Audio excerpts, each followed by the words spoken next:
Hello mga kababayan na nandito sa Melbourne. Sobrang excited na ako maglaro dito at sana magkita-kita tayo sa Monday or Tuesday, hindi pa ako sure.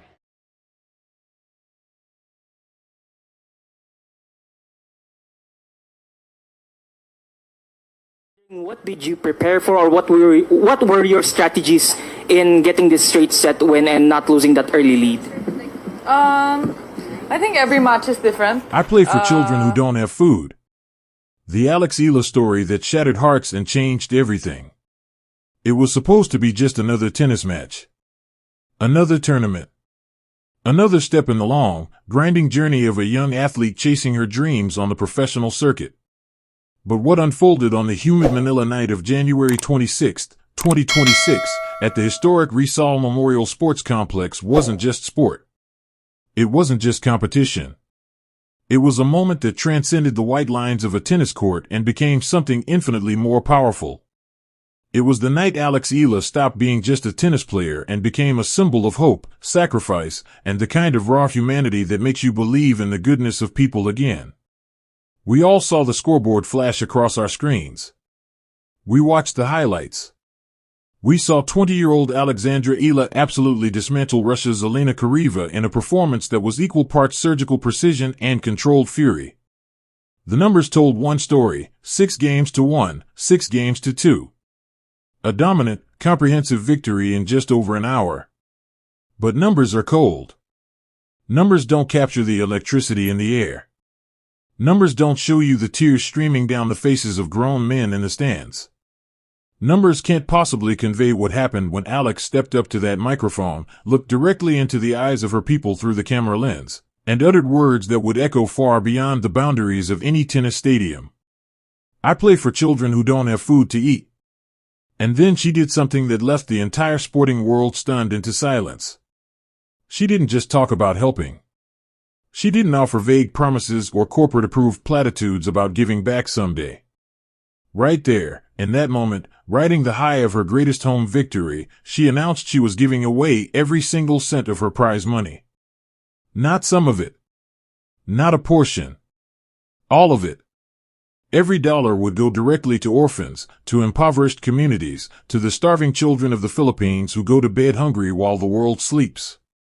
Welcome to Court Vision Plus, where today we're diving deep into the most emotionally devastating and inspiring story in recent tennis history. This isn't just about forehands and backhands. This is about the night one young woman showed us that true championship character isn't measured in trophies collected but in lives touched.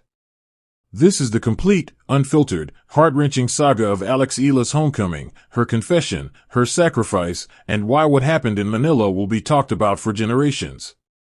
Buckle up, because this story will take you on a journey from the highest highs to crushing lows, and it will remind you why sports matter beyond the scoreboard. Let's roll back the calendar and set the scene properly, because context is everything. January 2026 in Manila. The air is thick with humidity and expectation in equal measure. The Philippine Women's Open is making history as the very first WTA 125 event ever hosted in the country. For a tennis-mad nation that has produced so few professional players on the world stage, this is monumental. This isn't just a tournament. It's a statement that Philippine tennis has arrived. It's a declaration that this Southeast Asian nation deserves a seat at the table of women's tennis. And at the absolute center of this historic moment stands Alexandra Eala. Born May 23, 2005, raised between Manila and Spain, trained at the legendary Rafa Nadal Academy, already the owner of 2 Grand Slam junior titles, and at the time ranked number 49 in the world. She is the golden girl. She is the future. She carries the hopes and dreams of millions of Filipinos who see in her success the possibility of their own. But here's the brutal truth about being the hometown hero: it's a double-edged sword wrapped in barbed wire. Sure, you get the adoring crowds. You get the cheers and the flags and the support that can lift you when you're exhausted. But you also get the crushing weight of expectation. You get every single mistake magnified. You get the unbearable pressure of knowing that an entire nation is watching, judging, hoping, praying that you don't fail them. Tennis is already one of the most mentally brutal sports on the planet. It's you, alone, against your opponent, with nowhere to hide and no teammates to pick you up when you stumble. Now add the pressure of playing in front of your own people for the very first time in a professional setting. Champions have crumbled under less. The whispers had already started before she even stepped on court. Sports pundits, keyboard warriors, and armchair experts all weighed in with their hot takes. The pressure will be too much. She's never played at home before at this level. Homecoming matches are curse matches. The weight of expectations will crush her. They pointed to countless examples of athletes who had buckled when playing in front of home crowds. They predicted nerves, double faults, and an early exit that would devastate the tournament and disappoint millions. Standing across the net was Russia's Elena Kuriva, world number 142, a solid professional who had been grinding on the circuit and wasn't about to roll over just because the crowd was hostile. This wasn't a setup match. This wasn't a guaranteed walkover. Kuriva could play, and she came to Manila with nothing to lose and everything to gain. The Rizal Memorial Sports Complex was absolutely packed. Every single seat filled to capacity. Standing room only. Filipinos had traveled from across the archipelago just to witness this moment. The sea of red, white, blue, and yellow was overwhelming. Flags waved like a political rally. The noise before the match even started was already at concert levels. When Alex finally walked onto that court, the roar that erupted was the kind that shakes the foundation of buildings. It was primal. It was desperate. It was love and hope and fear all mixed together and channeled into one collective scream. You could see it on Alex's face as she walked to her chair. She wasn't smiling the way athletes usually do when they soak in applause. Her expression was focused, almost severe. Her jaw was set. Her eyes had this faraway look, like she was already seeing something the rest of us couldn't. In retrospect, knowing what we know now, that look makes perfect sense. She wasn't just thinking about tennis. She was carrying something much heavier than a racket. The match began, and within minutes it became clear that something special was happening. Alex didn't just come to play. She came to make a statement. From the very first point, she was aggressive, attacking, taking the ball early, and painting lines with her lefty forehand like she was working with a precision laser instead of a tennis racket. Kuriva barely had time to settle into any rhythm before she was scrambling, chasing, and watching winners fly past her. The first set was an absolute clinic. Alex was everywhere. Her footwork was pristine, dancing around the baseline with the kind of fluid movement that makes tennis look effortless even though we know it's anything but. Her serve was kicking up high to Kuriva's backhand, jamming her, forcing weak returns that Alex would pounce on like a predator. The forehand was smoking. The backhand down the line was cracking winners. And the crowd? The crowd was losing their minds with every single point. 6-1. 24 minutes. Think about that for a second. In less time than it takes to watch a sitcom episode, Alex had completely dismantled a professional opponent ranked in the top 150 in the world. It wasn't competitive. It was a masterclass. It was a veteran performance from a 20-year-old kid who, by all rights, should have been feeling the pressure. But then came the second set, because in tennis and in life, nothing ever goes exactly according to plan. Kuriva, to her credit, started to find her range. She began to extend rallies, started making Alex work a little harder. She held serve. Then she did the unthinkable, she broke Alex's serve. Suddenly the momentum shifted. The crowd, which had been celebrating nonstop, went quiet. That nervous energy crept into the stadium. The doubt demon started whispering. And then Alex called for a medical timeout. She was clutching her right thigh. The trainer came out. She walked off the court to get treatment. The cameras zoomed in on her face, searching for clues. Was this serious? Was the injury going to derail everything? Was the fairy tale about to turn into a tragedy? You could feel the collective anxiety ripple through the stands like a wave. People were texting each other frantically. Social media lit up with worried messages. Is she okay? Please don't be hurt. Not now, not here. The pressure of that moment, sitting in the locker room with your leg getting wrapped, knowing that thousands of people are holding their breath waiting for you to come back out, is unimaginable. Lesser players would have folded. They would have retired from the match, citing injury, protecting themselves for the next tournament. Alex came back out with athletic tape wound tight around her right thigh. And if Elena Kariva thought for even 1 second that she had found a weakness to exploit, she was about to learn a very painful lesson. Whatever was going through Alex's mind during that medical timeout, it wasn't fear. It wasn't doubt. If anything, the pain and the adversity seemed to sharpen her focus to a razor's edge. She returned to the baseline and proceeded to absolutely annihilate the rest of the match. It was like watching someone flip a switch from competitive athlete to complete destroyer. Game after game fell. Kariva's serve, which had briefly found some life, was getting demolished. Return winners were flying. Passing shots were screaming down the line. The Russian looked shell-shocked, unable to comprehend how someone who had just needed medical treatment was now playing the best tennis of the match. The final scoreline read 6-1, 6-2. Total match time, 1 hour and 4 minutes. Alex Eala had done it. She had won her first ever professional match on home soil, and she had done it in dominant fashion despite a mid-match injury scare. The crowd erupted in celebration that bordered on delirium. Grown men were crying. Families were hugging strangers. The sheer release of emotion was overwhelming. Alex herself stood at the baseline for a moment, not celebrating wildly, not pumping her fist repeatedly, just standing there with her racket in her hand, absorbing the moment. There was relief on her face, yes, but there was also something else. Something deeper. A weight that hadn't lifted despite the victory. She walked to the net, shook hands with Kariva, acknowledged the umpire, and then turned to face the crowd and bowed slightly, racket over her heart. Then came the post-match interview, and this is where the story transforms from sports highlight to cultural moment. Post-match interviews in tennis are usually glorified formalities. Athletes are exhausted, emotional, and they typically offer up the same handful of cliches that we've all heard 1,000 times. I played well today. The crowd gave me energy. I'm happy to get through. I'll take it one match at a time.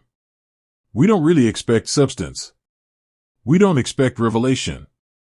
We definitely don't expect to have our hearts ripped out of our chests and stomped on. Alex stood there, sweating, breathing hard, microphone in hand, with the interviewer asking her about the pressure of playing at home for the first time. It's a standard question. She could have given a standard answer and nobody would have blinked.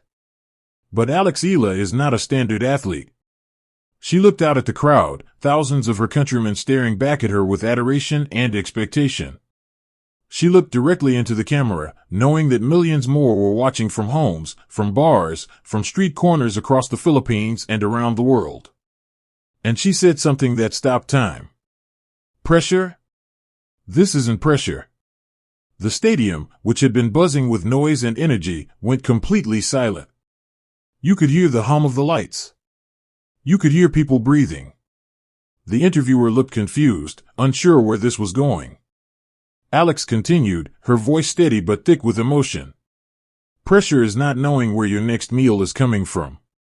Pressure is being a mother who can't feed her child. Pressure is being a kid who wants to go to school but has to work instead just to survive. Pressure is what everyday Filipinos face just to make it through another day.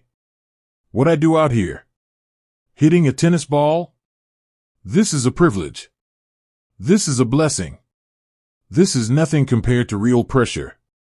The weight of those words hit the crowd like a physical force. This wasn't a prepared statement. This wasn't media training.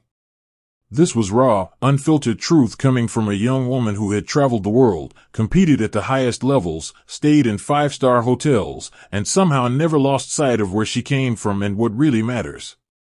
And then came the moment that will be replayed forever. The moment that transcended sport and became legend. I play for children who don't have food to eat, she said, her voice cracking slightly. Every time I step on this court, I'm thinking about kids in Manila, in Mindanao, in the provinces, who are hungry right now. Who don't have clean water. who don't have a safe place to sleep.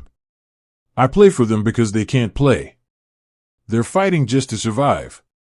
She paused, wiping her eyes, and then delivered the knockout punch. That's why I'm donating 100% of my prize money from this tournament to organizations that feed hungry children and support orphans in the Philippines. Every peso. I don't need it. They do. The silence shattered into chaos. People were sobbing openly in the stands. The interviewer had tears streaming down her face. Social media exploded. Within minutes, the clip was viral, spreading across platforms, languages, and continents. People who had never heard of Alex Eala, who didn't know tennis from table tennis, were sharing the video with captions like "This is what a real champion looks like" and "Faith in humanity restored." Let's pause here and really understand the magnitude of what she just did. Professional tennis is one of the most expensive sports in the world to compete in. Unlike team sports where organizations cover costs, tennis players are essentially independent contractors. They pay for everything out of pocket: coaches, trainers, physiotherapists, travel, accommodations, equipment, stringing, practice courts, hitting partners, nutritionists, the list goes on. The costs run into hundreds of thousands of dollars per year. Only the very top players, the ones consistently deep in grand slams and pulling in endorsement deals, are making serious money. For everyone else, including someone ranked in the 40s or 50s, it's a constant financial tightrope walk. Tournament prize money is how players fund their existence on tour. Winning early round matches at smaller tournaments is how you pay for the flight to the next city, the hotel room, the practice court rental. For Alex to give away 100% of her prize money isn't just generous, it's borderline reckless from a business standpoint. Her team could have advised against it. Her family could have suggested maybe keeping some for expenses. But she didn't care. She looked at that check and saw meals for children. She saw medicine. She saw school supplies. She saw hope. And she wasn't doing this for publicity. There was no corporate sponsor behind it demanding she donate for optics. There was no tax write-off scheme. This was pure, unfiltered compassion from a young woman who understands that being blessed with talent comes with responsibility. The reaction was immediate and overwhelming. Politicians praised her. Celebrities shared the video. Religious leaders called her an example of Christian charity. Regular Filipinos who struggle every day to put food on the table saw one of their own who had made it big, refusing to forget where she came from. The hashtag Alex Eala trended not because of a spectacular shot or a tournament victory, but because of her spectacular heart. International media picked up the story. Major sports networks ran segments.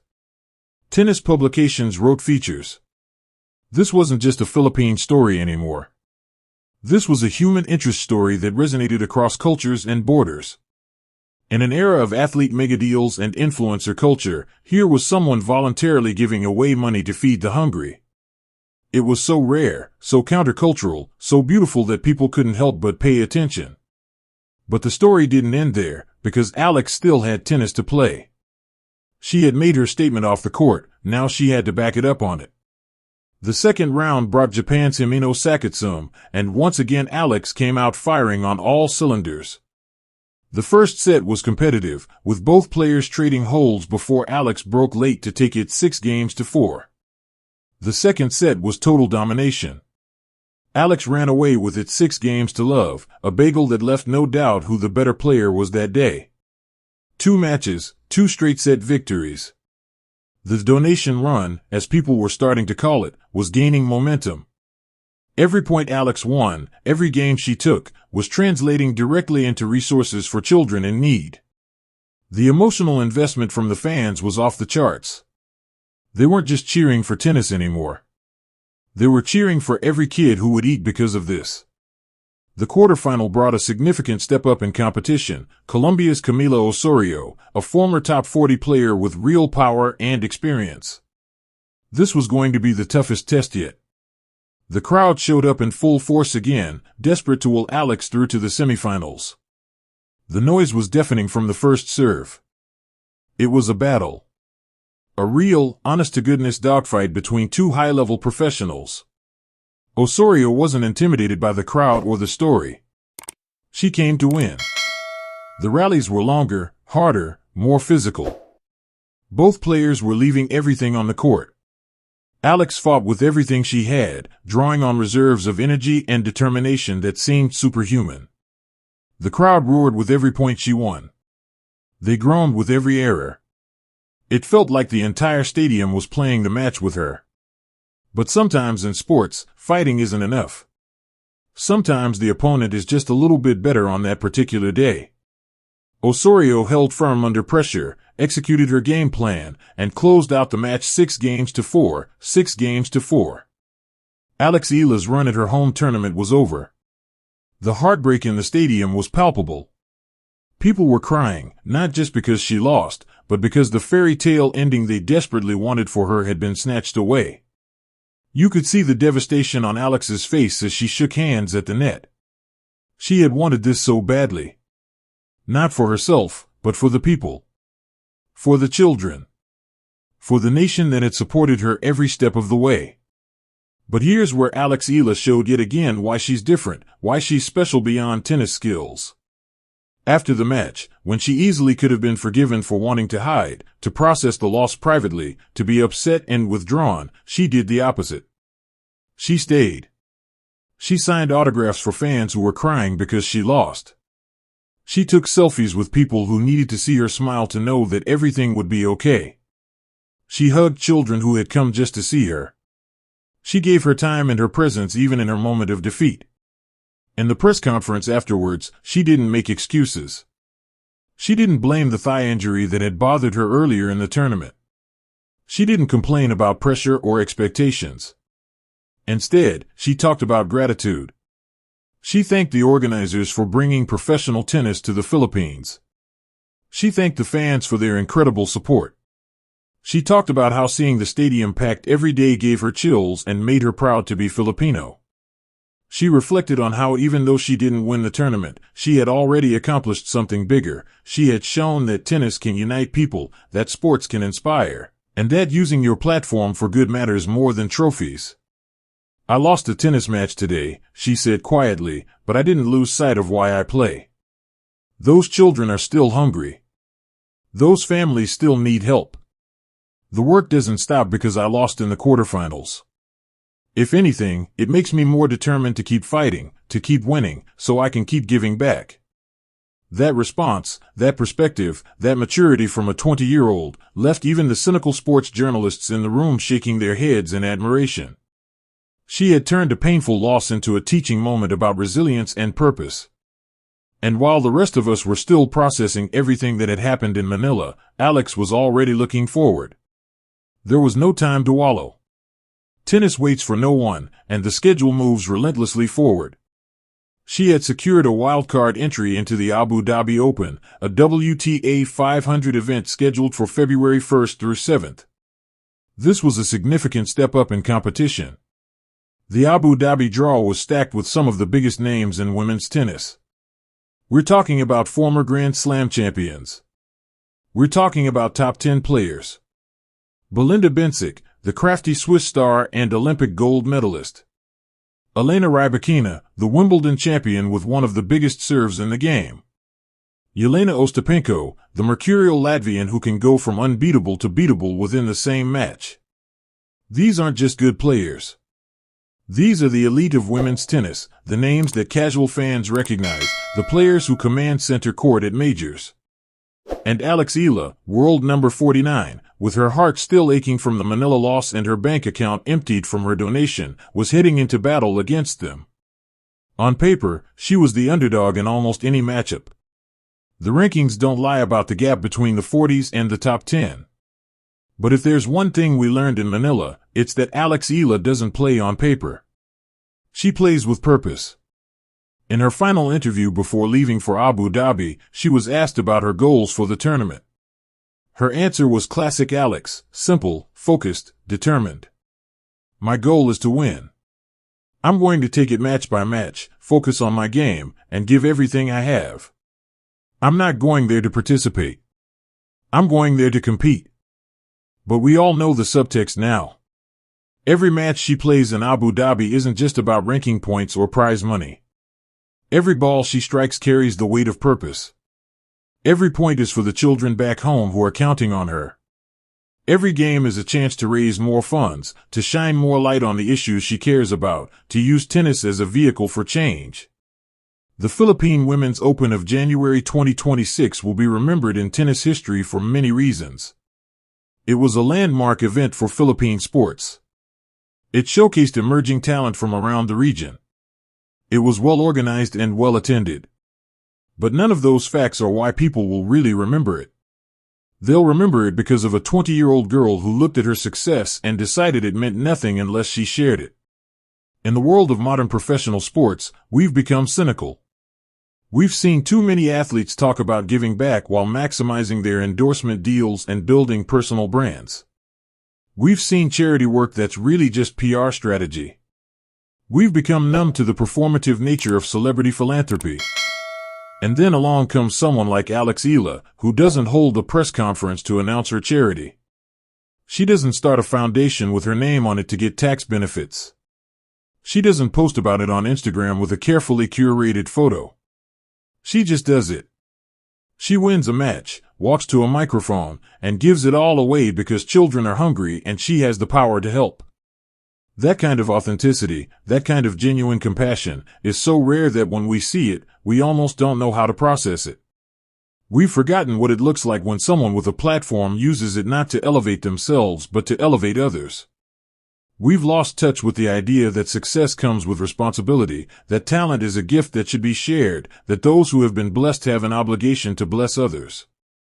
Alex Eala reminded us. She reminded us that sports can be about more than winning. She reminded us that athletes can be more than entertainers. She reminded us that one person, acting with courage and conviction, can inspire millions and actually make a tangible difference in the lives of the suffering.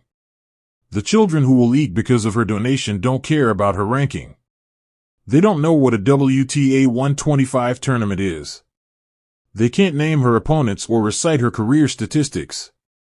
But they will go to bed with full stomachs because a girl from their country who made it to the other side of success decided they mattered more than money. That's legacy. That's impact. That's what it means to be a champion in the truest sense of the word. As Alex boards her flight to Abu Dhabi, as she prepares to face the biggest names in tennis, she carries with her more than just rackets and training gear. She carries the hopes of millions. She carries the gratitude of hungry children. She carries the pride of a nation that finally has a hero worthy of the title. And she carries the knowledge that win or lose, she has already proven what matters most. Tennis is just a game. A beautiful, brutal, captivating game, but still just a game. Life is about how you treat people when nobody's watching. It's about what you do with the blessings you receive. It's about whether you use your voice to speak for those who have none. Alex Eala gets that in a way that most people twice her age still haven't figured out. So what do you think? Does this change how you view professional athletes? Should more sports stars follow Alex's example? Can she shock the world in Abu Dhabi and take down some of the game's biggest names? Drop your thoughts in the comments below because this is exactly the kind of story we need to be talking about. This is why sports matter. This is why we watch. This is why we care. If this story moved you, if you found yourself getting emotional, if you're proud of what Alex represents, then smash that like button. Share this video with everyone you know. Post it on your socials. Send it to your family group chat. This is the kind of content that needs to spread because in a world full of negativity and cynicism, stories like this remind us that good people still exist and that kindness is still powerful. And if you want to stay updated on everything happening in the tennis world, if you want the deepest dives, the most comprehensive analysis, the stories behind the stories that other channels miss, then you absolutely need to subscribe to Court Vision Plus. Hit that subscribe button. Smash that notification bell so you never miss an upload. We're building a community here of people who love tennis not just for the sport but for the human drama, the inspiration, and the moments that transcend the game. Thank you for watching. Thank you for caring. And thank you, Alex Eala, for showing us what true greatness looks like. See you in the next one. Mentioned that you only turned 20, so obviously you have a long way to go. But if by some chance the 12-year-old version of you could realize.